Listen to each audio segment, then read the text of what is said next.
এরকম perfect chocolate বান অনেক সহজে বাসায় বানিয়ে নিতে পারেন। এটার অনেক সিম্পল একটা রেসিপি, কিন্তু এটার টেস্ট অনেক মজা। মর্নিং এ ব্রেকফাস্টের জন্য বা ইভিনিং নেক্সটের জন্য একদম পারফেক্ট একটা রেসিপি।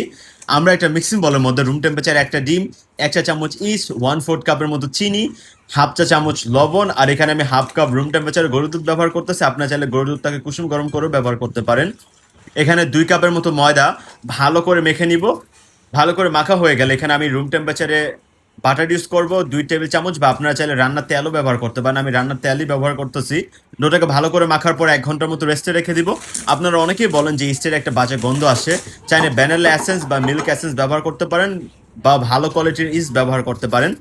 ডোটাকে আমরা ছোট ছোট ভাগে ভাগ করার পর এখানে আমি ব্লুবেল, মিল্ক চকলেট আর ডার্ক চকলেট যেটা চান ওইটাকে গলিয়ে নিয়ে এভাবে ভিতরে ভরে নিয়ে দেন এটাকে আমরা 1 ঘন্টার জন্য রেস্টে রাখবো। 1 ঘন্টা পর এটার উপরে আমরা মিল্ক ব্রাশ করবো, বা আপনারা চাইলে এগ ওয়াশও করে নিতে পারেন। উপরে সেসেমি সিড বা চিয়া সিড যেটা আছে ওইটা একটু ছিটাই দিব যাতে দেখতে সুন্দর লাগে।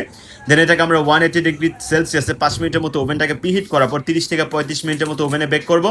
আর চুলাতে আপনারা মিডিয়াম লো হিটে এরকম টাইমিং নিয়ে বেক করে নিতে পারেন। বেক করা শেষ হয়ে গেলে উপরে আমরা ঘি বা তেল ব্রাশ করে দিব। ঠান্ডা হয়ে যাওয়ার পর এটা খেতে পারবেন। অনেক মজা, অনেক ইজি একটা রেসিপি। আপনাদের কোনো প্রশ্ন থাকলে আমাকে জানাতে পারেন।